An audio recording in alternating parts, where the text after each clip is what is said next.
લોકોને એવું આપેલું છે કે બે વિદ્યુત ભારો છે 5 × 10⁻⁸ કુલમ અને બીજો વિદ્યુત ભાર છે -3 × 10⁻⁸ કુલમ। તો બંને એકબીજાથી 16 સેન્ટીમીટર અંતરે રહેલા હોય તો બંનેને જોડતા કયા બિંદુ પર વિદ્યુત સ્થિતિમાન જે છે 0 થાય। હવે એક્ઝામ્પલ જે છે આવા એક્ઝામ્પલ આપણે વધારાના દાખલાઓ કર્યા હતા વિદ્યુત ક્ષેત્ર વિદ્યુતીય બળ ત્યારે પણ કરી ચૂક્યા હતા। તો એ જ વસ્તુ અહીંયા રિપીટ કરીએ છીએ। Q1 = 5 × 10⁻⁻8 કુલમ અને Q2 = -3 × 10⁻⁸ કુલમ। બંને વચ્ચેનું અંતર જે છે ને હું નામ આપી દઉં છું d, જેને હું નામ આપી દઉં છું 16 સેન્ટીમીટર અથવા તો 0.16 મીટર। હવે આપણી પાસે વિદ્યુત ભારો જે છે એટલા અંતરે રહેલા છે। તો હવે આપણે સૌથી પહેલા વિચારવાનું છે કે એનું વિદ્યુત સ્થિતિમાન જે છે અનંત અંતરે વિદ્યુત સ્થિતિમાન 0 લેવાનું છે એવું આપણને કીધું છે, એટલે આપણે અનંત અંતર સુધી પહોંચવાનું નથી। પણ આપણને જે વિદ્યુત ભારો કીધા છે એની આકૃતિ દોરીએ અને પછી એના વિશે ચર્ચા કરીએ।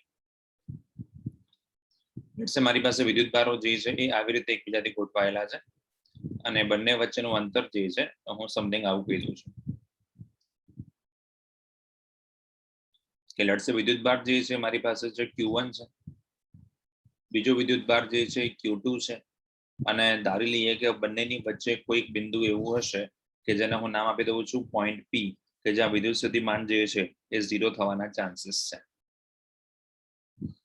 તો બંને વચ્ચેનું જે અંતર છે પહેલા મૂકીએ છીએ ડિસ્ટન્સ d અને બંને વચ્ચેનું p સુધીનું અંતર જે છે બંનેનું એ પણ લખતા જઈએ છે। Q1 થી p સુધીનું અંતરને નામ આપી દઉં છું દાખલા તરીકે એઝ્યુમ કરીએ x અથવા તો r અથવા તો y જેવી તમારી ઈચ્છા। અને p થી Q2 નું અંતર જે છે એ આપણે નામ આપી દઈશું બાકીનું અંતર d - r। તો સૌથી પહેલું અંતર લખી નાખું છું ટોટલ અંતર છે d, Q1 થી આ p નું અંતર જે છે એ છે r અને Q2 થી p નું અંતર છે એ છે d - r। અહીંયા લખીએ છીએ આપણે કે બિંદુ p એવું બિંદુ છે કે જ્યાં વિદ્યુત સ્થિતિમાન જે છે 0 થાય છે। તો લેટ્સ સે બિંદુ p કે જ્યાં વિદ્યુત સ્થિતિમાન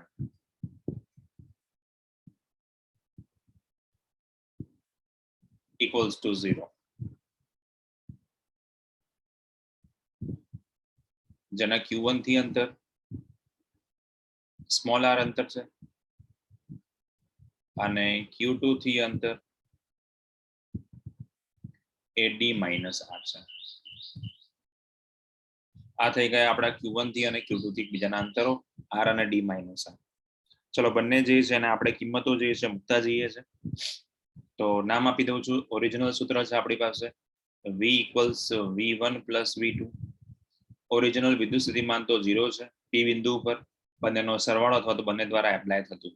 તો આપણે નામ આપતા જઈએ છે કે Q1 થી અંતર જે છે એને હું નામ આપી દઉં છું r વત્તા કે Q2 અહીંયાથી અંતર આપી દઉં છું હું d - r, કારણ કે આપણને ખબર છે v = તો સૂત્ર છે આપણી પાસે kq/r।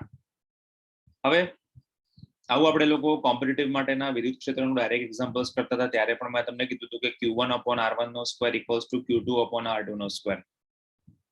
એક પ્લસ અને એક માઇનસ હશે તો બંને ધન હશે, બરોબર। તો આ જ વસ્તુ અહીંયા પણ તમે એપ્લાય કરી શકો છો। હું બંને બાજુ જે છે k ને કોમન કાઢીને કેન્સલ કરી દઉં છું તો લખી નાખું છું Q1/r = Q2 માઇનસ મૂકી દઉં છું d - r, વાઇસ વર્સા એટલે ડબલ ઇમ્પ્લાઇઝ કરી દઈએ છીએ આપણે। Q1 ની કિંમત જે આપણને આપી છે એ છે 5 × 10⁻8 અને Q2 ની કિંમત છે -3 × 10⁻8। તો મૂકતા જઈએ છે 5 × 10⁻8 અંતર r શોધવાનું છે equals to -× -3 × 10⁻8 અપોન અંતર છે d - r। 10⁻8 કેન્સલ આઉટ, અંતર d આપણી પાસે છે જેને આપણે કહેતા હતા 16 સેન્ટીમીટર એટલે 0.16 મીટર। તો પહેલા એમને એમ મૂકીએ છીએ આપણે સાદુરૂપ આપીએ છીએ 5d - 5r = 3r, લખતા જઈએ છે 5d = તો 8 ટાઈમ્સ r, આપણે અંતર r શોધવું છે। તો 5 ડિસ્ટન્સ ડી જેને હું નામ આપી દઉં છું 16 5 80 તો ઇક્વલ્સ ટુ આપણી પાસે કિંમતો જે છે એ મૂકતા જઈએ છે ઇક્વલ્સ ટુ તો 8r તો આ થઈ ગયા છે આપણી પાસે -5d અને 5r જે છે એની કિંમતોનું સાદુરૂપ હવે કિંમતો આપણી પાસે મૂકતા જઈએ આપણે લોકો તો આપણી પાસે કિંમત જે છે એ આવી થઈ ગઈ છે કે 16 5 80 એટલે 0.8 ઇક્વલ્સ ટુ 8r તો r ઇક્વલ્સ ટુ 0.1 મીટર અથવા લખી શકીએ છીએ આપણે 10 સેન્ટીમીટર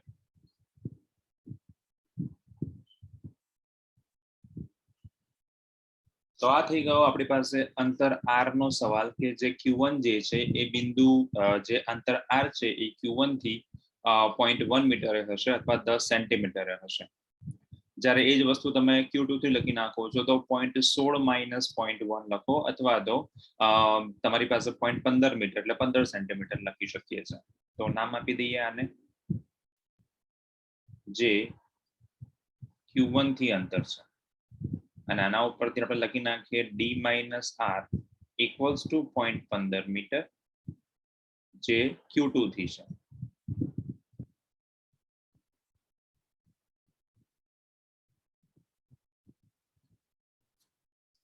તો સૌથી પહેલા આપણે લોકો એવું ધાર્યું કે આ વિદ્યુત ભારો જે છે એ વિદ્યુત ભારોની વચ્ચેના કોઈક બિંદુ પર વિદ્યુત સ્થિતિમાન જે છે 0 થાય છે હવે આ તો આપણે અંદરની વાત થઈ તો તમે આના ક્વેશ્ચન જે છે ને અંદર અને બહાર દરેક એક્ઝામ્પલ્સ જેટલા પણ વિદ્યુત ભારો કે વિદ્યુત ક્ષેત્ર જે છે એના આપેલા હોય અને એવું કીધું હોય કે બંને જે છે આનું કુલ વિદ્યુત સ્થિતિમાન 0 થાય છે કયા અંતરે થાય છે એ આપણે શોધવાનું છે તો આપણે અંદર અને બહાર એવા બે ભાગ પાડી દેવા જોઈએ તો અત્યારે આપણે જે કેલ્ક્યુલેશન કર્યું જે છે એ આપણે અંદર કોઈક ભાગ ધાર્યો છે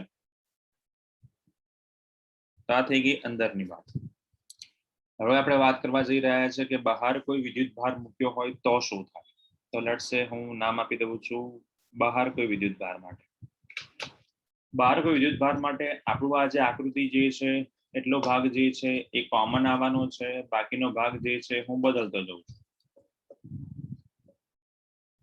તો લેટ્સ સે મારી પાસે આકૃતિ જે છે એ આવી થઈ ગઈ છે વચ્ચે જે પોઈન્ટ હતો આપણે રેડ પોઈન્ટ કહેતા હતા જેની કોઈ જરૂર નથી હવે આપણું અંતર જે છે એ એઝ ઇટ ઇઝ છે પણ બંનેની બહારના કોઈ બિંદુ પર વિદ્યુત સ્થિતિમાન જે છે એ 0 થાય છે તો આટલા પોઈન્ટ થી હું એક પોઈન્ટ કનેક્ટ કરી દઉં છું અને જોડી નાખું છું આ બિંદુ જે છે જેને આપણે અંદર કહેતા હતા p છે એની જગ્યાએ હવે આપી દઉં છું બહાર જેને હું નામ આપી દઉં છું પોઈન્ટ p q1 અને q2 જે છે બંને વચ્ચેનું કુલ અંતર જે છે જે આપણે લોકો લખતા હતા જે d આપતા હતા જેને હું d લખતો જઈશ અને આ જ અંતર જે છે એ આપણને 0.16 મીટર આપેલું છે q2 થી અંતર જે છે એ મૂકતા જઈએ છે જેને આપણે આપેલું નથી પણ આપણે ઉપયોગમાં લેવાનું છે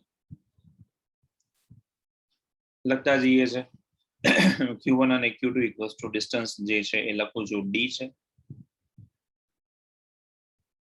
અને q2 નું અંતર p બિંદુથી જે છે એ છે આપણી પાસે r છે તો q1 થી p નું અંતર જે છે એ થશે d પ્લસ r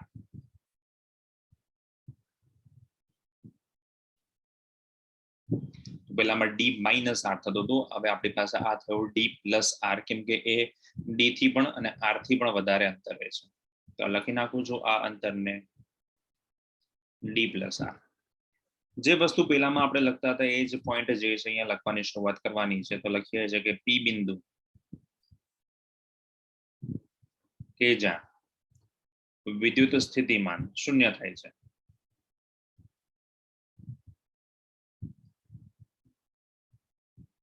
કે જ્યાં p બિંદુ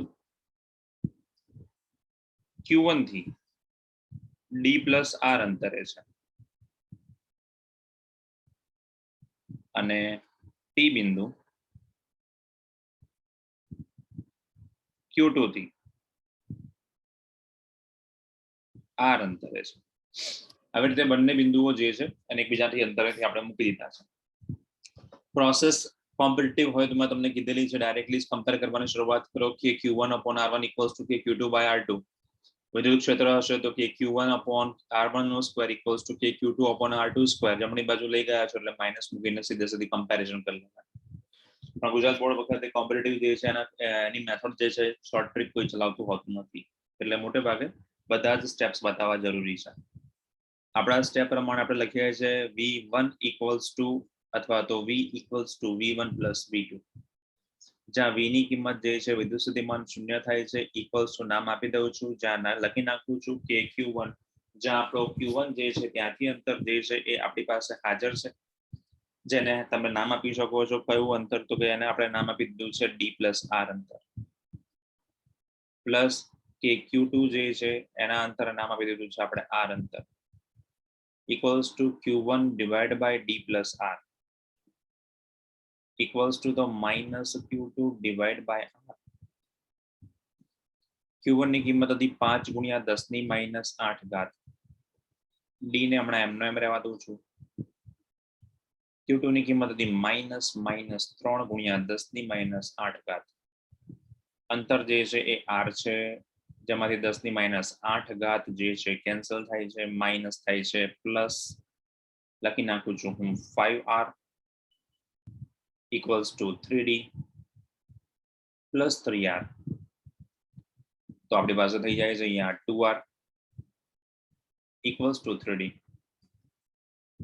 R equals to 3.16 metre divided by 2. R equals to 16 48, 48 ભાગ્યા 2, તો લખી નાખું છું હું R equals to 0.24 મીટર અથવા તો 24 સેન્ટીમીટર. આ અંતર જે છે એ Q1 થી છે.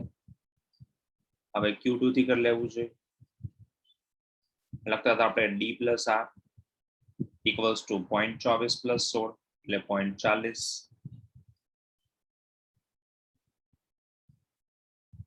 અથવા તો લખી શકો છો 40 સેન્ટીમીટર. તો આ થઈ ગયા છે આપણા એક્ઝામ્પલ નંબર 1. તો કોમ્પિટિટિવ માટે અને ગુજરાત બોર્ડ માટે બંનેના ડિફરન્સ શું છે મેં તમને કીધેલા. સરખા હોય તો વિદ્યુત ક્ષેત્ર કેન્દ્ર પર થતું હતું 0, પણ અહીંયા તમે જુઓ છો તો દરેક વિદ્યુત ભાર છે એ અનંત અંતરેથી વિદ્યુત ક્ષેત્રથી વિરુદ્ધ દિશામાં આવ્યો હશે, એટલા માટે આપણે તમે કોઈ પણ જે છે એને કેન્સલ કરી શકતા નથી. હા, એ વાત સાચી છે કે કેન્દ્ર પર વિદ્યુત ભાર રહ્યો હોય તો એના દ્વારા લાગતા બળ કે વિદ્યુત ક્ષેત્રના કારણે તમે સરવાળો કરો તો 0 લખી શકો છો, પણ કેન્દ્ર પર કોઈ પણ વિદ્યુત ભાર અહીંયા રહેલો નથી, એટલા માટે તમે 0 લખી શકતા નથી. તો ધ્યાન રાખજો, કેન્દ્ર પર વિદ્યુત ભાર મૂક્યો હોય તો જ તમે 0 લખી શકો છો, પણ કેન્દ્ર પર કોઈ પણ વિદ્યુત ભાર મૂકેલો ના હોય તો વિદ્યુત સ્થિતિમાન જે છે એને 0 મૂકી શકાતા નથી. તો આ જે તંત્ર છે આપણી પાસે, એના માટે સૂત્ર છે આપણી પાસે V equals to KQ ભાગ્યા R, જ્યાં K ની કિંમત છે 9 ગુણ્યા 10 ની 9 ઘાત, વિદ્યુત ભાર આપેલા છે 5 માઇક્રોકુલમ્બ, અંતર જે છે કેન્દ્રનું એ 10 સેન્ટીમીટર છે. દરેક વિદ્યુત ભાર જે છે એનું કેન્દ્ર સુધીનું અંતર જોશો એ પણ તમારી પાસે 0.1 મીટર થવાનું છે. એટલે કેન્દ્રથી તમે અંતરો ગણતરી કરો પાયથાગોરસથી તો પણ તમારો આન્સર સેમ મળશે. અધરવાઇઝ જે છે ગણતરી કર્યા વગર પણ તમે લખી શકો છો કે જેટલી બાજુઓ હોય એટલું જ એનું કેન્દ્રથી ષટકોણ હોય એમાં અંતર હોય છે. આવી આપણી પાસે 6 બાજુઓ છે, એટલે ગુણ્યા n કરીએ અથવા તો 6 એ 6 વખત સરવાળો કરીએ. બેટર છે આપણે 6 એ 6 બાજુઓ જે છે એના ગુણ્યા કરી નાખીએ છીએ. તો V equals to KQ ભાગ્યા R આપણી પાસે એક્ઝામ્પલ જે છે કે રેગ્યુલર ચાલતું હતું ત્યારે આપણે કરી ચૂક્યા હતા, એટલા માટે ફરીથી મહેનત કરતા નથી. 2.3 છે અને 2.4 છે, એમાં તમને લોકોને એવું કીધું છે કે આપણી પાસે આપણી બે વિદ્યુત ભારો છે, 2 માઇક્રોકુલમ અને -2 માઇક્રોકુલમ. હવે સૌથી પહેલા આપણને જ્યારે આવું દેખાય કે બે સરખા વિદ્યુત ભારો છે તો આપણને ઈચ્છા થાય કે ડાયપોલ હોવાના ચાન્સીસ છે. તો ડાયપોલ હોવાના ચાન્સીસ હશે, પણ એકબીજાથી જે છે એ બંને એકબીજાથી કેટલા અંતરે રહેલા છે, તો આપણને કીધેલું છે કે બંને જે છે એકબીજાથી જે છે -6 સેન્ટીમીટર અંતરે રહેલા છે. તો પ્લસ વિદ્યુત ભાર અને માઇનસ વિદ્યુત ભાર છે એકબીજાથી ઓનલી 6 સેન્ટીમીટર અંતરે રહેલા છે. મૂકી દઈએ છે બંને વિદ્યુત ભારોને એકબીજાથી 6 સેન્ટીમીટર અંતરે. તો લેટ્સ સે મારી પાસે છે Q1 છે, બીજો વિદ્યુત ભાર જે છે મારી પાસે છે Q2 છે, બંને વચ્ચેનું અંતર જે છે એ 6 સેન્ટીમીટર છે. પહેલાનો વિદ્યુત ભાર જે છે એ 2 માઇક્રોકુલમ છે, બીજાનો વિદ્યુત ભાર જે છે એ -2 માઇક્રોકુલમ છે. તો આ જે છે એ સમસ્થિતિમાન પૃષ્ઠ છે કે નથી, બરાબર છે, એ આપણે જોવાનું છે. હવે સમસ્થિતિમાન પૃષ્ઠની ઓળખ કરવાની છે. સમસ્થિતિમાન માટે આપણે લોકો એવું કહેતા હતા કે દરેક બિંદુ પર એનું વિદ્યુત સ્થિતિમાન કેવું હોવું જોઈએ? સમાન હોવું જોઈએ. તો જો હું આ જે છે Q1 છે એના વિદ્યુત ભારને નામ આપી દઉં છું 2 માઇક્રોકુલમ. ચલો સપોઝ અંતર આપણી પાસે છે નહીં, તો V1 ઇક્વલ્સ ટુ લખી નાખું છું કે Q1 ડિવાઈડ બાય R. વિદ્યુત ભારની કિંમત છે 2 માઇક્રોકુલમ છે, તો K into 2 microcoulomb divided by R1. આ જ રીતે V2 ની વાત કરી દઈએ આપણે લોકો. તો V2 નું આપણી પાસે છે કે -2 માઇક્રોકુલમ ડિવાઈડ બાય R2.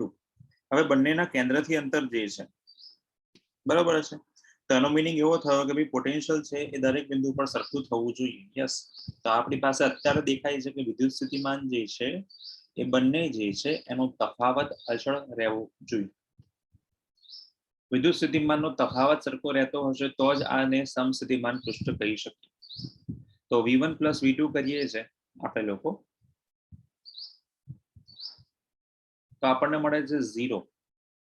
અંતર R1 અને R2 જે છે ને કોઈ મિડ પોઈન્ટ કહી દઈએ, મધ્ય બિંદુ.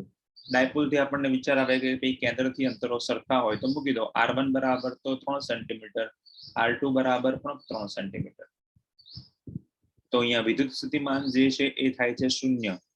તો વિદ્યુત સ્થિતિમાન સમસ્થિતિમાન પૃષ્ઠ થવા માટે કાં તો બંને વચ્ચેનું અંતર જે છે અથવા બંને વચ્ચેનો વિદ્યુત સ્થિતિમાન જે છે એ સરખું રહેવું જોઈએ. તો -Q2 જે છે ને તમે ડાબી તરફ લાવો છો તો એ થવાના છે પ્લસ. એટલા માટે બંનેના વિદ્યુત સ્થિતિમાન સરખા રહે છે. તો આ જે પૃષ્ઠ જે છે એ સમસ્થિતિમાન પૃષ્ઠ કહેવાય છે.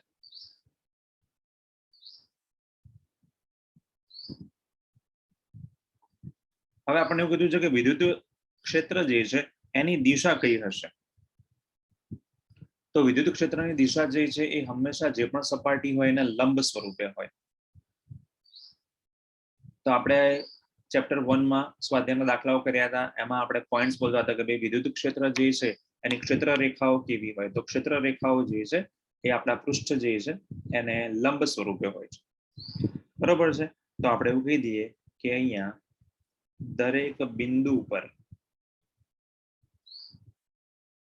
વિદ્યુત ક્ષેત્ર એ જે તે વિદ્યુત ભારને લંબ સપાટ સ્વરૂપે હોય છે અથવા વિદ્યુત ભારની સપાટીને લંબ સ્વરૂપે હોય છે. બીજો શબ્દ એવો પણ કહી શકીએ કે ભાઈ પ્લસ વિદ્યુત ભાર છે તો પ્લસની ક્ષેત્ર રેખાઓ જો A થી B તરફ જતી હોય તો એનું જે પૃષ્ઠ છે વિદ્યુત ક્ષેત્રની દિશા જે છે એ લંબ સ્વરૂપે હશે.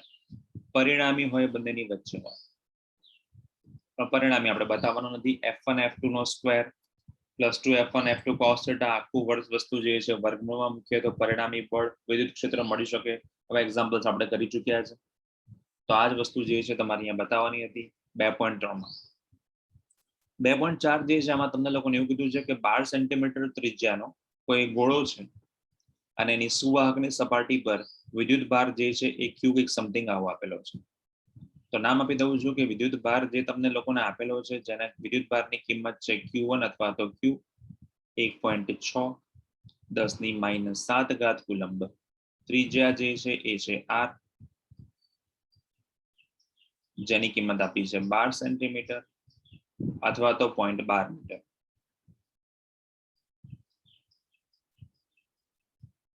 તો આપણે લોકોએ સૌથી પહેલા વાત કરવાની છે વિદ્યુત ભાર જે છે એ લેવાનો છે ગોળાની અંદરનો. સેકન્ડ પાર્ટ છે તરત બહાર, અને ત્રીજો કીધો છે આપણને કેન્દ્રથી 18 સેન્ટીમીટર અંતર.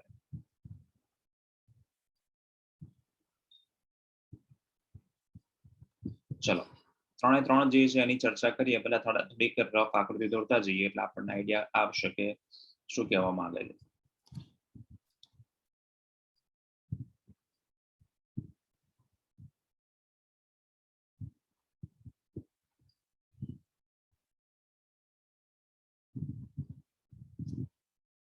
સૌથી પહેલા આપણને કીધું છે કે ભાઈ વિદ્યુત ભાર જે છે એક ગોળાની વાત કરી છે. ગોળો મૂકીએ આપણે તો લેટ્સ સે ગોળો છે, ધ્યાન રાખજો. થિયરી યાદ હોય તો સૌથી સારી વાત છે, નથી યાદ તો અહીંયા કન્ફ્યુઝન થવાના, ના હોવાના ચાન્સીસ વધારે છે. સુવાહક ગોળો છે, મૂકતા જઈએ છે, આખો ભરેલો હશે, એની સપાટી પર વિદ્યુત ભાર મૂકેલો છે, અહીંયા છે. તો જ્યારે ગોળો આપણી પાસે વિદ્યુત ભાર જે છે એ પૂરેપૂરો ભરેલો હોય, ત્રિજ્યા જે છે એની આપણને આપી દીધી છે 0.12 મીટર, જેની આપણે અત્યારે કોઈ જરૂર નથી. તો ત્રિજ્યા દેખાય એટલા માટે આપણે મૂકી દઈએ છીએ કે ગોળો છે, ત્રિજ્યા મૂકી દઈએ છીએ કેન્દ્રથી સરખા ભાગે ત્રિજ્યા. તો ગોળાની અંદરના ભાગમાં વાત કરીએ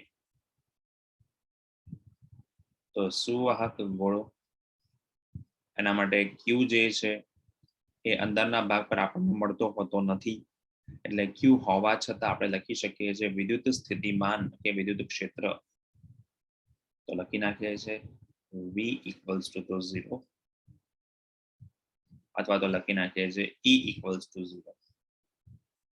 તો જ્યારે જ્યારે આપણી પાસે એવું કહીએ કે ભાઈ વ્યવસ્થિત રીતે વિદ્યુત ગોળો જે છે એમાં વિદ્યુત ભાર જે છે સપાટી પર છે, તો ઇલેક્ટ્રિક ફિલ્ડ છે, વિદ્યુત ક્ષેત્ર છે, એના અંદરના ભાગમાં જે છે વાહક હોવાના કારણે એકબીજાની અસર નાબૂદ કરે છે. આપણે એવું કહેતા હતા, એવું બોલી પણ ચૂક્યા હતા કે સર બહારના ભાગમાં વિદ્યુત ભારો હોય તો અંદર પણ વ્યવસ્થિત રીતે નિયમિત રીતે પહોંચેલો હોય ને વિદ્યુત ભાર. હા, કહી શકો. આખો સુવાહક ગોળાથી એમ જોવા જઈએ તો ખરેખરમાં બહાર જે વિદ્યુત ભારો છે એ જ વિદ્યુત ભારો જે છે એ નિયમિત રીતે અંદર પણ પોતાનું વિદ્યુત ક્ષેત્ર લગાવી શકે, પણ આપણને ખબર છે કે સરખા વિદ્યુત ભારો હોય તો એકબીજાની અસર નાબૂદ કરે. તો ભલે બહારથી વિદ્યુત ભારોનું વિદ્યુત ક્ષેત્ર અંદર પર પોતાની અસર નિપજાવતું હોય, તેમ છતાં કેન્દ્ર પર તો વિદ્યુત ક્ષેત્ર આપણને જોવા મળે છે 0, કારણ કે નિયમિત રીતે બહારનું વિદ્યુત ક્ષેત્ર અંદરના ભાગ સુધી ફેલાયેલું હોય છે અને બધા સામસામેના વિદ્યુત ભારોનું વિદ્યુત ક્ષેત્ર એકબીજાની અસર જે છે નાબૂદ કરે છે.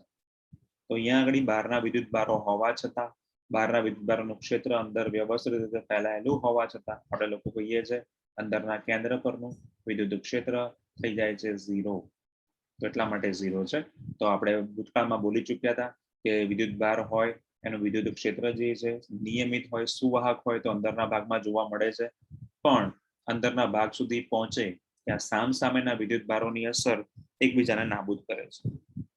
ચલો, હવે આપણને એવું કીધું છે કે ગોળો જે છે એની સપાટી પર, યસ, એટલે અહીંયા આગળ વિદ્યુત ભારો મૂકેલા છે, પ્લસ છે અથવા તો માઇનસ છે. આપણને પ્લસ કીધા છે 1.6 × 10⁻⁷. તો એનું વિદ્યુત ક્ષેત્ર શોધવાનું છે. એક જ વિદ્યુત ભાર હોય તો વિદ્યુત ક્ષેત્ર શોધાય છે E equals to તો KQ ભાગ્યા R². K ની કિંમત છે 9 × 10⁻⁹.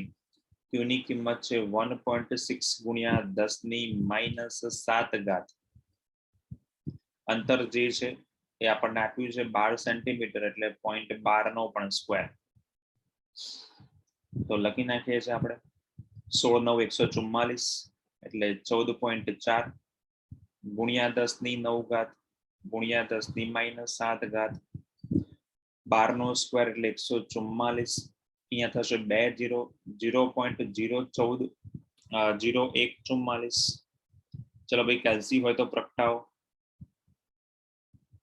10⁹ અને 10⁻⁷ થઈ ગયા 10⁻² પ્લસ, અથવા તો 0 જે છે એને આવી રીતે કરતા જઈએ છે 144 ભાગ્યા 100 અને આ 4 વખત 0, અને ઉપર જે છે એમાં 14.4 જે છે એને 144 કરીને 10/માં જ કરું છું. ચલો ભાઈ, તો આપણી પાસે ઉપર જે છે 10⁻10⁻1 રહેશે તો 144 જશે. તો આપણી પાસે રહેશે 10⁻3 અને 5, 2 અને 3 એટલે 10⁵ ન્યૂટન પ્રતિ કુલંબ. આ થઈ ગયો આપણી પાસે વિદ્યુત ક્ષેત્ર E.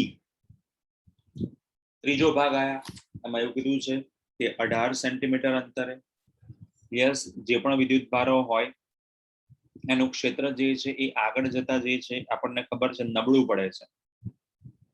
જોઈએ આનો આન્સર આવશે, આપણને એવી ઇન્ફોર્મેશન આપશે કે એક નબળું કેવું પડે છે. તો નામ આપતા જઈએ છે કેન્દ્રથી 18 સેન્ટીમીટર અંતરે સેમ પ્રોસેસ જે બાજુમાં કરી આપણે લોકોએ E equals to the KQ by R square. ફરક એટલો છે કે ત્યાં R બરાબર 12 સેન્ટીમીટર ત્રિજ્યા અને બહારની સપાટી પર હતો અને બહારના વિદ્યુતભારોનું ક્ષેત્ર બહાર તરફ ફેલાયેલું હોઈ શકે છે કેમ કે પ્લસ છે.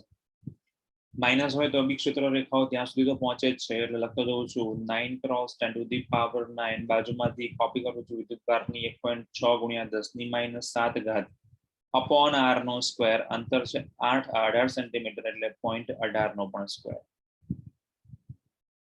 લખતા જઈએ છીએ 16 × 9 = 144 એટલે 14.4 ગુણ્યા 10 2 ઘાત અપોન 0.18 નો સ્ક્વેર એટલે લખતા જઈએ છે 18 1000000 18 બે વાર.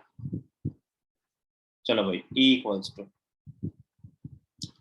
18 180 18 8 લખી શકીએ છીએ આપણે 18 8 144 બાકી રહ્યા છે 18 તો આપણે લખી શકીએ છીએ અહીંયા 9 અહીંયા લખી શકું છું 4 હવે આપણી પાસે છે 4/9 એટલે લખી શકીએ છીએ આપણે લોકો અહીંયા આગળ 4/9 એટલે 0.36 ની આસપાસ આવશે. બોલો કેટલું આવે છે?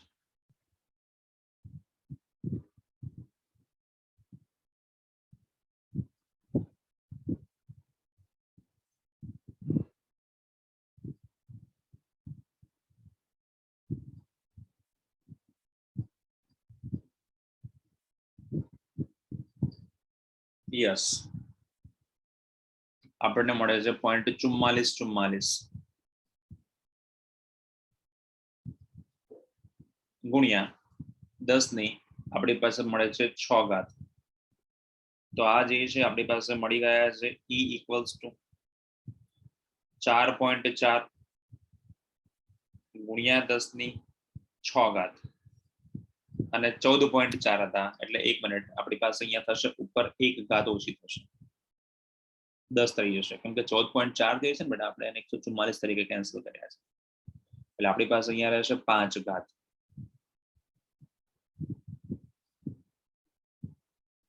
4.4 ગુણ્યા 10 ની 4 ઘાત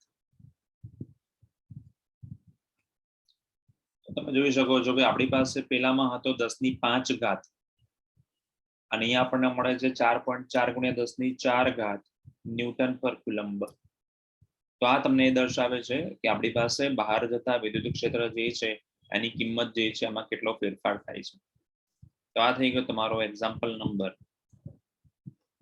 2.4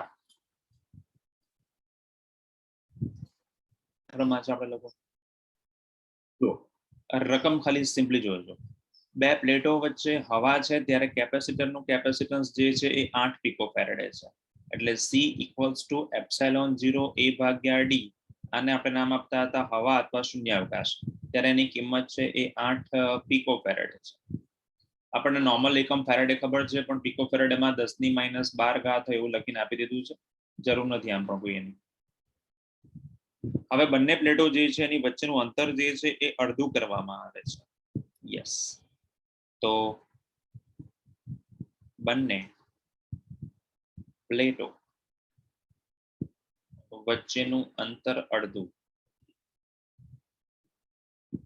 તો નવો કેપેસિટન્સ મળ્યો C' અથવા તો C" આપું છું કેમ કે C' માટે આપણે C' બરાબર CK લખતા હતા તો ε0 A/d અંતર છે અડધું તો આપણે લખી શકીએ છીએ 2 વખત ε0 A/d કિંતુ લેકિન બટ પરંતુ ε0 A/d ને તો C કહેવાય તો આપણો ઉપરનો આન્સર જે છે એ 8 દુ 16 10 - 12 ઘાત ફેરેડે અથવા કહી શકાય 16 પિકોફેરેડે નવો આન્સર મળ્યો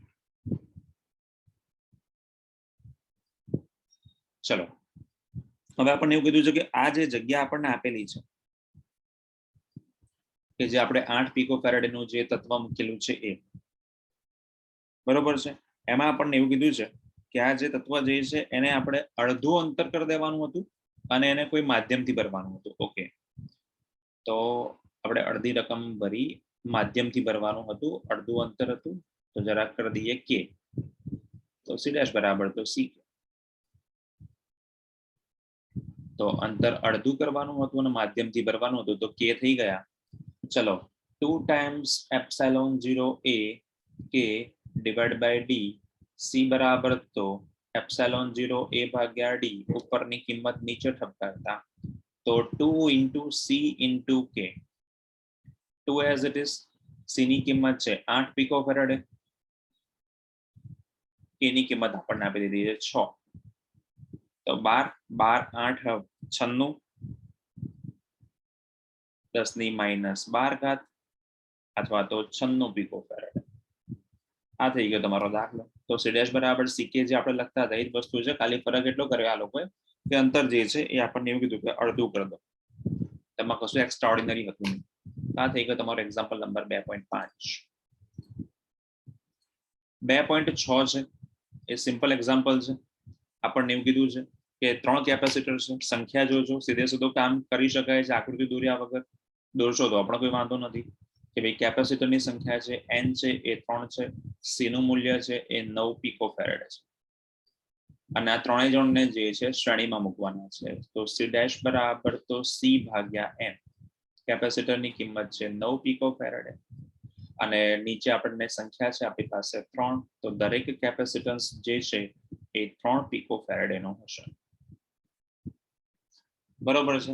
અને આ 9 આપણી પાસે કિંમત હતી, તો આપણી પાસે સમતુલ્ય કેપેસિટન્સ જે આપણને થયો એ સમતુલ્ય કેપેસિટન્સ જે છે એ થયો 3 picofarad. તો 9 9 9 ને મૂકતા ગયા સમતુલ્યમાં થયા, તો 3 picofarad આપણને કિંમત મળી. હવે આપણને એવું કીધું છે કે આ ત્રણે ત્રણ જે છે એને આપણે આપેલો છે વિદ્યુત સ્થિતિમાન જે છે એના વોલ્ટેજનો તફાવત. તો સામાન્ય રીતે આપણે લોકો આવું લખતા હોઈએ છીએ કે ભાઈ શ્રેણીમાં હોય તો આપણને ખબર છે કે વિદ્યુત ભાર સરખો મળે, બરાબર છે. હવે આપણને એવું કીધું છે કે દરેક કેપેસિટર જે છે એને સમાંતર વિદ્યુત સ્થિતિમાનનો તફાવત, એટલે એનો મિનિંગ એવો નથી કરવાનો કે આપણે દરેક કેપેસિટર જે છે એને સરખી રીતે સમાંતરમાં જોડવાના છે.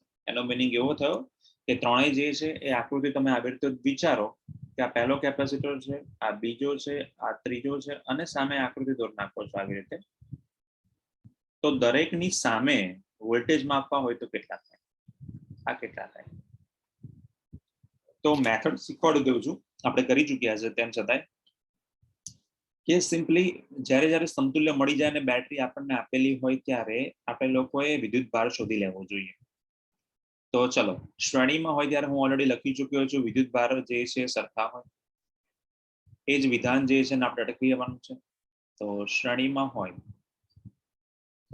ત્યારે વિદ્યુત ભાર અચળ, સૌથી પહેલા ટોટલ કુલ ક્યુ શોધી લઈએ.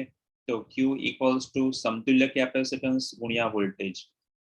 તો કુલ ક્યુ સી ડેશ ની કિંમત જે છે એ છે આપણી 3 picofarad, એટલે 10 ની -12 ઘાત. વોલ્ટેજ જે છે 120 છે, એટલે ક્યુ ઇક્વલ્સ ટુ તો 360 ગુણ્યા 10 ની -12 ઘાત કુલંબ. હવે ત્રણેય વિદ્યુત ભારો જે છે એ શ્રેણીમાં હોય ત્યારે સરખા હોય, અચળ હોય, તો આનો મિનિંગ હું આવો કહી શકું કે ભાઈ Q1 equals to Q2 equals Q3 equals Q, એટલે બધાની કિંમત 360 ગુણ્યા 10 ની -12 ઘાત કુલંબ થાય. ચલો ત્રણેયના સરખા ભાગ પાડી દઈએ, અને પછી શોર્ટ ટ્રિકમાં લખવું હોય તો v ભાગ્યા 3 પણ લખી શકો છો તમે, તો આન્સર આવી શકે છે. પણ મેથડ આગળના માટે કામમાં આવશે. મારે ત્રણેય માટે જોઈએ છે વિદ્યુત ભાર v ઇક્વલ્સ ટુ તો q ભાગ્યા c, એટલે q1 ભાગ્યા c1, v2 equals to q2 by c2, અને v3 equals to q3 by c3. ત્રણેયની કિંમત સરખી છે અને ત્રણેય જે છે એને આપેલા આપણી પાસે જે છે કેપેસિટન્સ જે છે બધાની કિંમત પણ સરખી છે, તો 9 picofarad છે. તો v1 equals to v2 equals to v3, 9 ચોક 36, એટલે 40 વોલ્ટ. મેન્ટોસ એક આપી દઉં છું અહીંયા બાજુમાં કે આ બધું ના કરવું હોય તો કોમ્પિટિટિવ માટે જ્યારે કિંમતો સરખી હોય v dash equals to v ભાગ્યા 3 કરી નાખો એટલે 120 ભાગ્યા જેટલી પણ સંખ્યા આપી હોય એ કિંમતો સરખી હોય ત્યારે આન્સર સેમ જ મળવાનો છે તો આપણી પાસે 3 કિંમત છે તો આપણી પાસે દરેકના વોલ્ટેજ મળી ગયા છે 40 વોલ્ટ તો કોમ્પિટિટિવ માટે ડાયરેક્ટલી બાજુમાં જે તમને મેન્ટોસ આપ્યું છે એ લખવાનું છે અને કોમ્પિટિટિવ વગર રેગ્યુલર જે કરીએ છીએ એ કરવાનું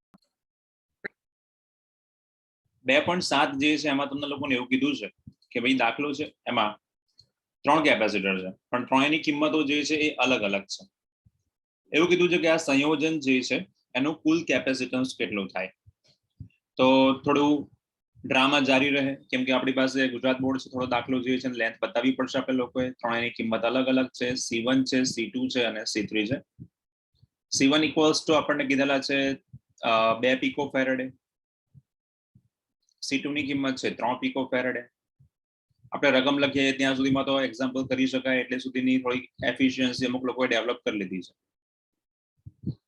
તો C ઇક્વિવેલન્ટ ઇક્વલ્સ ટુ લખી શકીએ છીએ આપણે C1 વત્તા C2 વત્તા C3 તો 9 પીકો ફેરેડે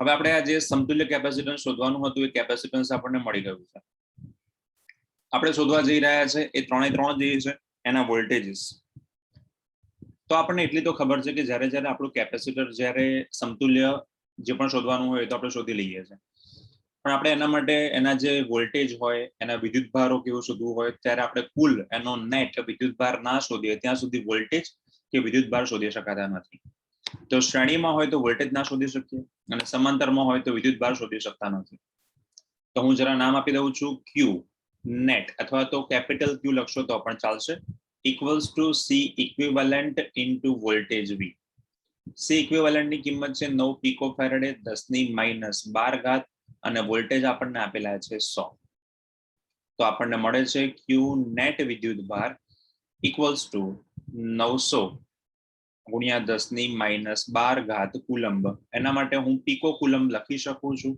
અથવા તો 10⁻10 ઘાત કરી દેશો તો પણ ચાલશે તો 9 ગુણ્યા 10⁻10 ઘાત coulomb that is also okay બરાબર છે અથવા તો 900 પીકો કુલંબ હવે આપણે લોકોએ મેળવવાના છે ત્રણે ત્રણ માટેના વોલ્ટેજીસ આપણને એટલી ખબર છે કે સમાંતરમાં હોય ત્યારે વોલ્ટેજ અચળ હોય અથવા સરખા મળતા હોય તો લખી નાખું છું સમાંતર માટે વિદ્યુત સ્થિતિમાન અચળ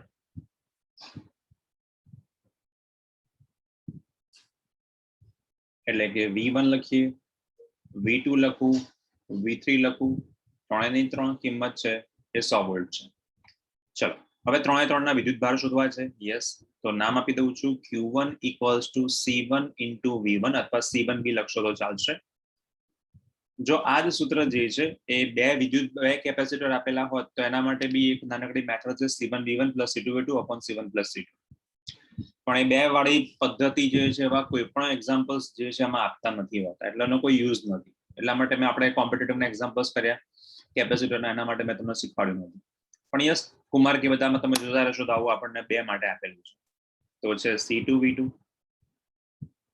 Q3 છે આપણી પાસે C3 V3 C1 ની કિંમત છે આપણી પાસે ઉપર 2 પીકો ફેરેડે તો ચલો Q1 છે 2 પીકો ફેરેડે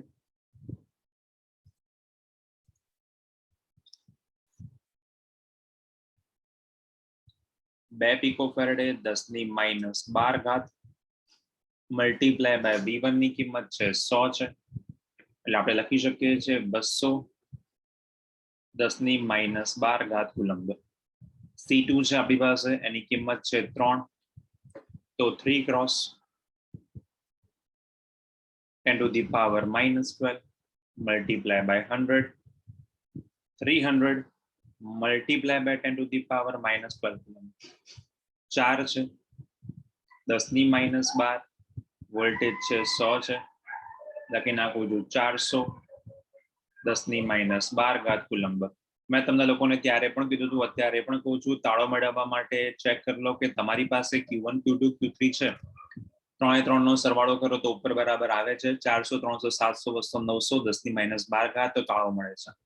આવો જ તાળો તમે લોકો આગળના એક્ઝામ્પલમાં પણ મેળવી શકો છો કે જ્યાં તમે લોકો કહી શકો છો કે સર મારા 3 વોલ્ટેજનો સરવાળો કરો તો કુલ વોલ્ટેજ બરાબર આવે છે જો 40 + 40 + 40 120. તો આ થઈ ગયો તમારો તાળો મળી જાય છે. તો આ જ્યારે જ્યારે પણ કેપેસિટર છે કે અવરોધ છે કે ઇન્ડક્ટર છે, બરોબર છે, આવા 3 છે. પછી પાવર છે, વિદ્યુતીય પાવર પણ છે. જ્યારે એના એક્ઝામ્પલ્સ તમે કરતા હોય ત્યારે ત્યારે આવો ક્રોસ વેરીફાઈ કરી શકો છો કે શ્રેણી સમાંતરમાં બધાના કોન્સેપ્ટ સરખા છે. ચલો ભાઈ, 2 પોઈન્ટ આપણી પાસે 8 છે, તમે રકમમાં જોઈ શકો છો. બીજી પણ એક વસ્તુ અહીંયા તમને દેખાય છે કે આ જ એક્ઝામ્પલ જે છે આપણે પાસ્ટમાં પણ કરી ચૂક્યા હતા એકચ્યુઅલી, બરાબર છે. એની ખાલી ડેટ આજ મેં બદલી નાખી છે. તો અહીંયા આ જે છે એમાં તમે લોકો તમારું ઓરિજિનલ એક્ઝામ્પલ જે છે એ કંઈક સમથિંગ આવો છે. 2.8 બે પ્લેટો વચ્ચે હવા હોય ત્યારે અને એનું ક્ષેત્રફળ જે છે એ 6 × 10⁻³ છે.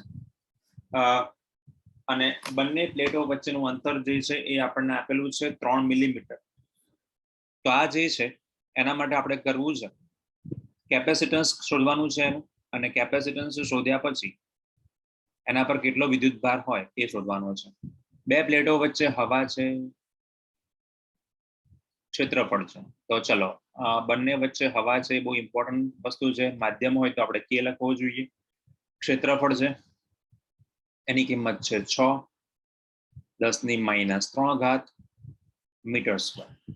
આવો જ ક્વેશ્ચન જે છે એની જગ્યાએ તમને ક્ષેત્રફળની જગ્યાએ બે સમાંતર પ્લેટો આપી શકો છો, જેની એકની લંબાઈ આપી શકો છો. તો તમારે ક્ષેત્રફળ જાતે નક્કી કરવું પડશે. બંને પ્લેટો વચ્ચેનું અંતર જે છે એ 3 મિલીમીટર છે. mm છે, મિલીમીટરમાંથી મીટરમાં, કેમ કે ઉપર એકમ છે મીટર સ્ક્વેર. મિલીમીટરમાંથી મીટરમાં છે એટલે 10⁻³ મીટર. ચલો, એના વોલ્ટેજ આપણને આપી દીધા છે, જેની અત્યારે જરૂર નથી, પણ હમણાં આપણે કરતા જઈએ છીએ. કેપેસિટન્સ શોધવું છે C = તો ε0 A/d.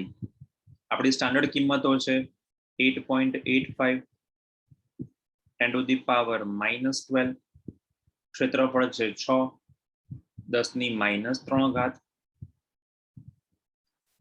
અંતર છે d 3 × 10⁻³ C = તો 3 2 6 10⁻³ -3 જાય, 5 દુ 10 8 દુ 16 ને 17 1 8 દુ 16 ને 17 17.7 × 10⁻12 ફેરેડે, અથવા કહી શકો છો 17.7 પિકો ફેરેડ. મોસ્ટ ઓફ એક્ઝામ્પલ્સમાં કેલ્ક્યુલેશન જે છે કાં તો સીધે સીધું થતું હશે, કાં તો જાતે તમે કેલ્ક્યુલેટરની મદદ વગર કરી શકો છો. કેમ કે CBSE ની ટેક્સ્ટબુકમાં એ લોકોને કેલ્સી અલાઉડ નથી, એટલા માટે. તો આપણી ટેક્સ્ટબુક જે છે CBSE ની મોટાભાગની કોપી છે. મોટાભાગની એટલે ઘણી બધી એરર CBSE માં નથી હોતી, આપણા વાળા ગુજરાતીમાં ટ્રાન્સલેટ કરતી વખતે કરેલી છે. આવશે આગળ ખબર પડશે ક્યાં ક્યાં એરર્સ શોધવાના છે આપણે લોકોએ. હવે એના માટેના વિદ્યુત ભાર Q = CV 17.7 પીકો છે 10⁻12. વોલ્ટેજ આપણને આપી દીધા છે 100. Q = 17.7 10⁻10 coulomb.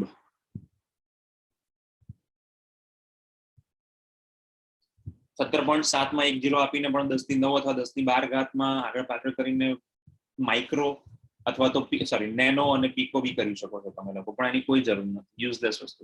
તો આ હતો તમારો એક્ઝામ્પલ નંબર 2.8. Example number 2.9. આગળનો જે દાખલો જે છે એટલે કે 2.8, મેં તમને એવું પણ કીધું હતું કદાચ મને યાદ છે ત્યાં સુધી.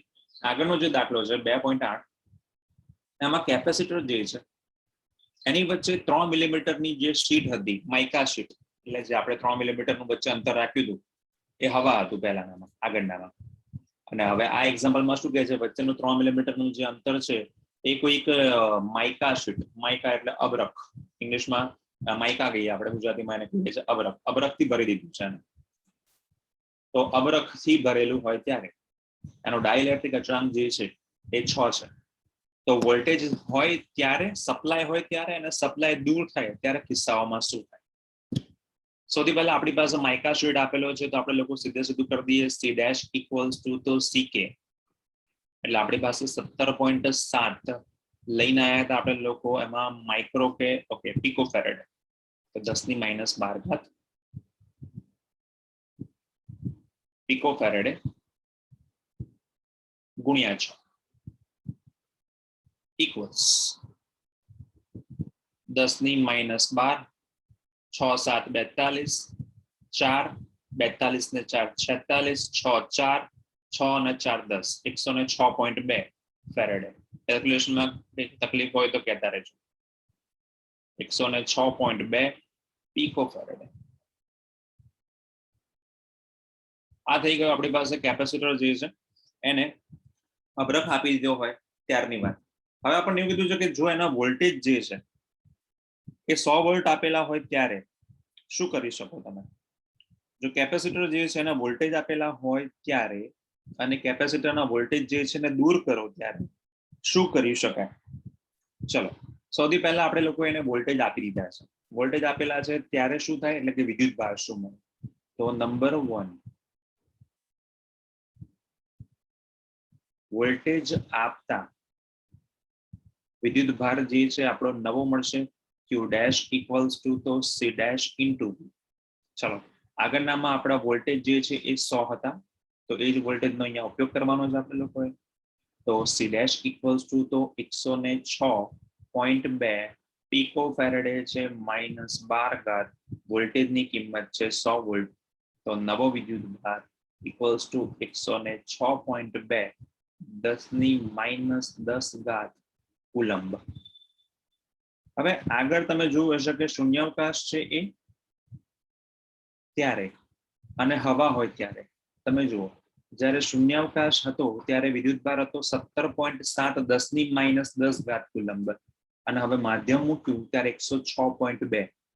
એટલે એનો મિનિંગ એવો થયો કે વચ્ચે તમે જેટલું અવાહક માધ્યમ મૂકશો એટલો તમારો કેપેસિટન્સ જે છે એ અને વિદ્યુત ભાર જે છે એ વધશે. સુવાહક હોય તો એનો સુવાહકનો ડાઇલેક્ટ્રિક અચળાંક અનંત હોય છે. સુવાહકનો ધ્યાન રાખજો, એમસીક્યુમાં પણ ઘણી વખત પૂછેલું છે કે સુવાહક હોય ત્યારે એનો ડાઇલેક્ટ્રિક અચળાંક કેટલો હશે? તો સુવાહક હશે ત્યારે ડાઇલેક્ટ્રિક અચળાંક જે છે એ અનંત હોય છે. હવે આપણને એવું કીધું છે કે ભાઈ આ જે છે રચના, એમાં આપણે સપ્લાય જે છે એ કાઢી નાખીએ તો શું થાય? બરોબર છે, તો આપણે સપ્લાય કાઢી નાખીએ છીએ તો વિદ્યુત ભાર જે છે એની કિંમત તો જે હતી આગળની એનો જ ઉપયોગ કરવો પડે. તો એના વિદ્યુત ભાર જે છે એની ચર્ચા કરીએ કે સપ્લાય કાઢતા, નામ આપી દઈએ છે સપ્લાય રિમૂવ કરતા.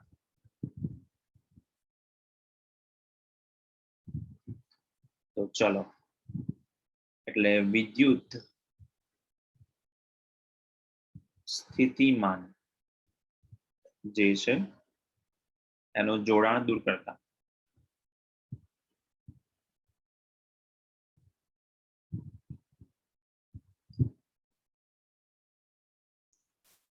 એટલે કે વોલ્ટેજ દૂર કરતા.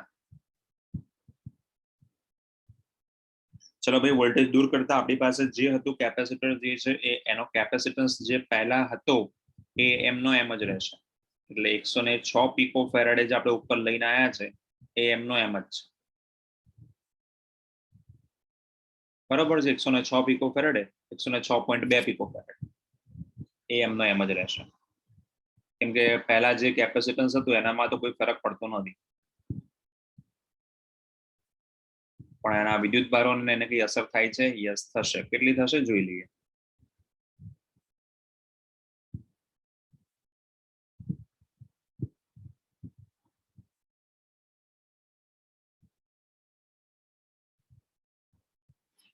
હવે જો એના કેપેસિટરને અસર થતી હશે તો આપણી પાસે વિદ્યુત ભાર જે છે એ અચળ રહેવો જોઈએ. કેટલો વિદ્યુત ભાર હતો પહેલાનો?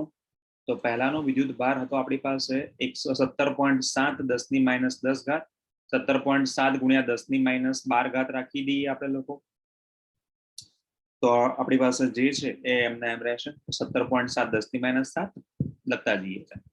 તો લેટ્સ સે પહેલાના વિદ્યુત ભારની અસર થશે એટલે વોલ્ટેજમાં ફરક પડશે એના. તો નવો વોલ્ટેજ લેવો પડે, નવો વોલ્ટેજ મળે આપણને, બંને વચ્ચેનો ફેરફાર મળે ઇક્વલ્સ ટુ તો Q ભાગ્યા C ડેશ, અથવા આગળનામાં આપણે કેપિટલ Q લખ્યા હતા અપોન C ડેશ, જેની કિંમત આપણે લોકોએ લખી છે 17.7, એટલે લખી નાખું છું 1.77 10 ની -9 કરી નાખું છું, અને C ડેશ ની કિંમત લખી નાખું છું 106 ગુણ્યા 10 ની -12 -12 ઉપર ગયા પ્લસ થયા એટલે 3 વોલ્ટ થયા. અને બેટા 1.77 ભાગ્યા 106 કેટલા આવે છે? 1.77 ભાગ્યા 106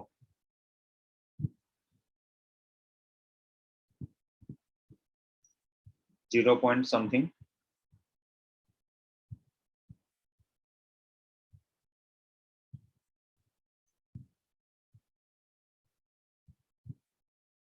.0.0166 ઓકે ઓકે 0.0166 વોલ્ટ.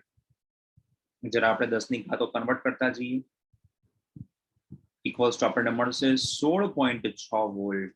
તો તમે જોઈ શકો છો કે જ્યારે આપણી પાસે વોલ્ટેજ આપ્યા હતા ત્યારે એની પાસે 100 વોલ્ટ હતા કેપેસિટર પાસે, પણ જેવું આપણે લોકો એના વોલ્ટેજ જે છે અથવા તો વિદ્યુત સ્થિતિમાન લાગુ ના પડ્યા એના વોલ્ટેજ દરેક પ્લેટ પર જે છે એ ઘટીને 16.6 થઈ ગયા. એટલે કેપેસિટર જે છે એનું કેપેસિટન્સ જે છે એ જે છે વિદ્યુત ભાર જે પહેલાનો હોય એ મેન્ટેન રહે છે કેમ કે અચળ રહે છે, પણ એના મળતા વોલ્ટેજ વિદ્યુત સ્થિતિમાન જે છે એમાં ફેરફાર થાય છે. તો આ થઈ ગયો આપણો ફેરફાર. 2.10 છે. 2.10 માં તમને લોકોને એક સિમ્પલ સૂત્ર પૂછ્યું છે, MCQ માં બી પૂછાય છે. આ તો યાર એક્ઝામ્પલમાં કશું એક્સ્ટ્રા ઓર્ડિનરી નથી, ખાલી એવું પૂછ્યું છે કે ભાઈ 12 પિકો ફેરેડેનું કેપેસિટર છે એને 50 વોલ્ટની બેટરી સાથે જોડતા સ્થિતિ ઉર્જા કેટલી થાય? તો સ્થિતિ ઉર્જા બરાબર આપણે લોકો આવું સૂત્ર લઈને આવ્યા છે. એક સૂત્ર છે યાદ રાખજો Q² ભાગ્યા 2C, અથવા તો યાદ રાખીએ થિયરીમાં, બરાબર છે. તો થિયરી આપણે લોકો આવું લખતા હતા U ઇક્વલ્સ ટુ તો KQ² ભાગ્યા R, Q બરાબર CV, એનું સાદું રૂપ જ છે, બરાબર. ટેક્સ્ટ બુકમાં પણ તમને સીધે સીધું સૂત્ર જોવા મળશે, એટલે કશું ફરક નથી પડતો. આપણે જે સ્થિતિ ઉર્જાનું સૂત્ર એક્ઝામ્પલમાં આગળ દાખલાઓમાં લઈ આવ્યા છે એ જ એક્ઝામ્પલ છે. ફરક ખાલી એટલો છે કે એની કિંમતો અને K ની કિંમતો મૂકી છે. અથવા તો Q બરાબર 2C તો 1/2 CV², Q બરાબર CV મૂકી દો, C² B² ભાગ્યા 2C, તો આપણું સૂત્ર થઈ જાય 1/2 CV². તો જ્યારે વિદ્યુત ભાર આપ્યા હશે, કેપેસિટર આપ્યા હશે ત્યારે Q² ભાગ્યા 2C, જ્યારે માત્ર કેપેસિટર અને વોલ્ટેજ આપ્યા હશે તો ½ CV². તો 1/2 કેપેસિટરની કિંમત છે 12 પિકો ફેરેડે 10 ની -12 અને વોલ્ટેજ નો સ્ક્વેર 50, એટલે આપણી પાસે આવશે 2500.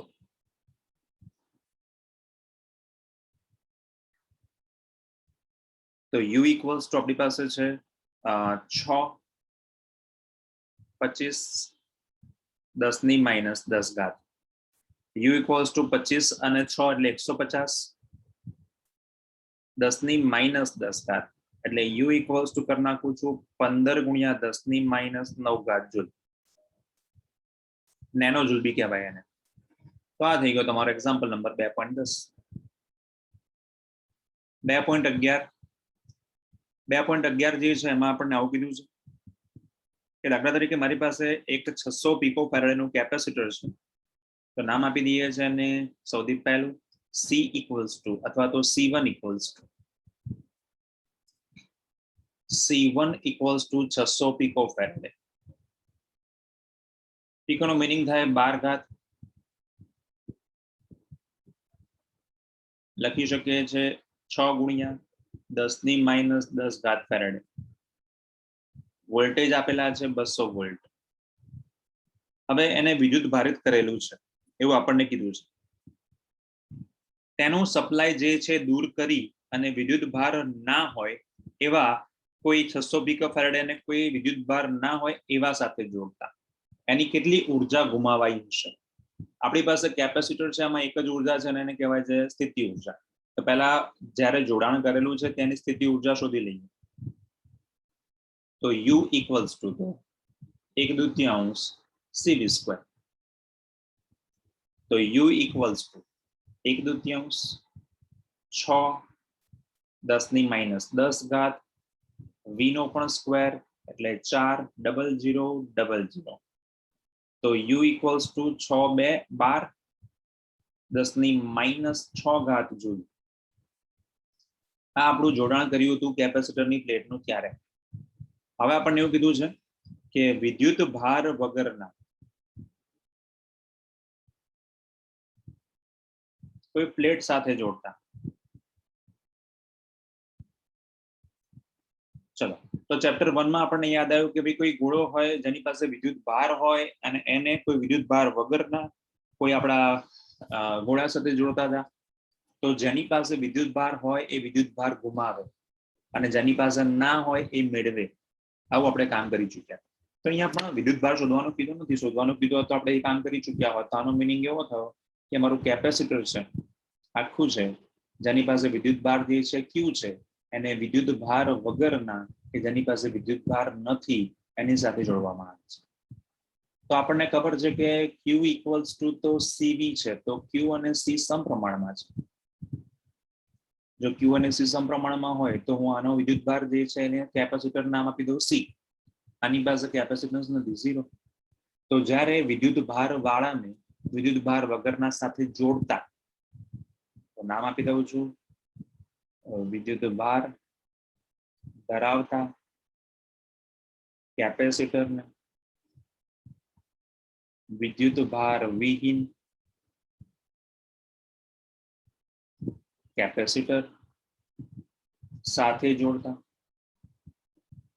ચલો, વિદ્યુત ભાર વગરના કેપેસિટર સાથે જોડવામાં આવે છે તો નામ આપી દઈએ અને C ઇક્વિવેલેન્ટ નવો ઇક્વલ્સ ટુ C વત્તા 0/2. તો C ઇક્વિવેલેન્ટ બરાબર તો C/2. જોજો હવે સૂત્ર સિમ્પલ છે.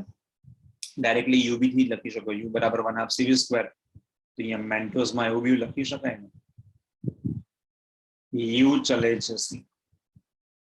તો ચલો U dash equals to 1/2 C equivalent V square. C equivalent જે છે એની કિંમત છે C/2. ચલો 1/2 CV સ્ક્વેર ને તમે U કહી દીધા છે તો U ભાગ્યા 2 બાકી રહેશે. 1/2 C અને V સ્ક્વેર જેને તમે કીધા છે U. તો U/2. ચલો U ની કિંમત તમે લઈને આવ્યા છો.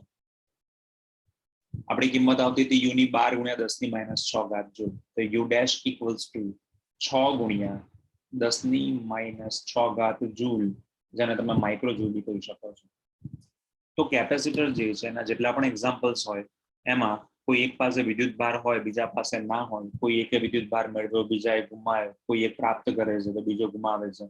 આવા એક્ઝામ્પલ જે વિદ્યુત ભારમાં તમે ચેપ્ટર 1 માં કરતા હતા એ જ વિદ્યુત ભારના એક્ઝામ્પલ કેપેસિટર માટે બી કરી શકો.